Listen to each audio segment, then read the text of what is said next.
সবার প্রথম তোমরা এই ভিডিওটি দেখো।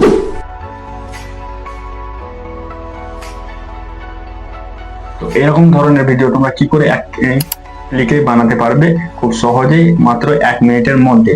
তো সবকিছু শিখতে হলে, সবকিছু জানতে হলে ভিডিওটি স্টেপ বাই স্টেপ শেষ পর্যন্ত দেখতে থাকো। তো খুবই সহজ পদ্ধতিতে আজকে তোমাদের এআই এর মাধ্যম থেকে ভিডিও বানানো শিখিয়ে দেবো। তোমরা ফটো থেকে ভিডিও মাত্র 1 মিনিটের মধ্যে ট্রানজাকশন করতে হবে। যে কোনো ফটোকে তুমি এক ক্লিকে ভিডিওতে পরিবর্তন করতে পারবে। তো সবকিছু শিখতে হলে, সবকিছু জানতে হলে ভিডিওটি স্টেপ বাই স্টেপ শেষ পর্যন্ত দেখতে থাকো। আর চ্যানেলে যদি নতুন হয়ে থাকে তো চ্যানেলটিকে অবশ্যই সাবস্ক্রাইব করে দেবে। আর ফেসবুক পেজ থেকে দেখে থাকলে পেজটিকে অবশ্যই ফলো করে দেবে। চলো বেশি কথা না বাড়িয়ে আজকের ভিডিওটি স্টার্ট করা যাক। তো চলো আমার ফোনের স্ক্রিনে।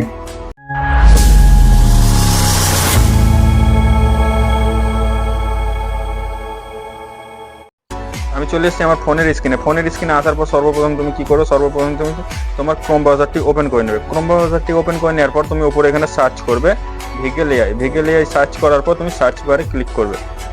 সার্চ বারে ক্লিক করার পর তোমার সামনে এরকম একটি ইন্টারফেস হবে। তো তুমি এখানে দেখতে পাবে প্রথম যে ওয়েবসাইটটি সেটাতে তুমি ক্লিক করবে। আমি ক্লিক করে দিচ্ছি। ক্লিক করার পর কিছুক্ষণ ওয়েট করবে।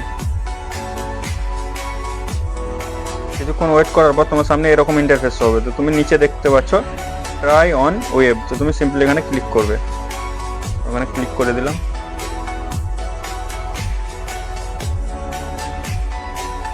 এখানে ক্লিক করার পর তোমার সামনে বিভিন্ন ধরনের ভিডিও আসবে।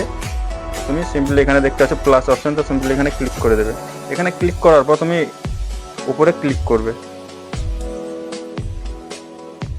উপরে ক্লিক করার পর তুমি এখানে দেখতে পাচ্ছ উপরে তোমাকে যে ভিডিওতে তুমি ফেস বসিয়ে ভিডিও বানাতে চাও সেই ভিডিওটি তুমি অ্যাড করবে। আর নিচে যে ফটোটা তুমি ভিডিওর মাধ্যমে বদলাতে চাও বা কনভার্ট করতে চাও তো সেটা তুমি সিলেক্ট করে নেবে। তো আমি সিলেক্ট করে নিচ্ছি। তো আমি প্রথমে ভিডিওটি সিলেক্ট করে নিচ্ছি।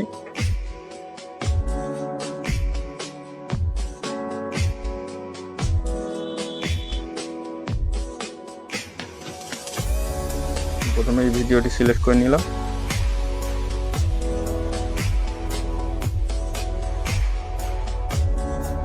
সিলেক্ট করার পর তুমি নিচে এখানে দেখতে পাচ্ছ জেনারেটে ক্লিক করে দেবে। জেনারেটে ক্লিক করার পর কিছুক্ষণের মধ্যে খুব অল্প সময়ে তোমার ফটো ভিডিওতে কনভার্ট হয়ে যাবে। তুমি এরকম ভাবে তুমি এআই দ্বারা ফটোকে ভিডিওতে কনভার্ট করতে পারবে। তো ভিডিওটি কেমন লাগলো কমেন্টে অবশ্যই বলবে। আর চ্যানেল যদি নতুন হয়ে থাকে চ্যানেলটিকে অবশ্যই সাবস্ক্রাইব করে দেবে। এরকম নতুন নতুন টিপস অ্যান্ড ট্রিক্স শেখার জন্য চ্যানেলটির পাশে থাকো, চ্যানেলটির সঙ্গে থাকো। দেখা হচ্ছে আবার পরের ভিডিওতে। ততক্ষণের জন্য টাটা।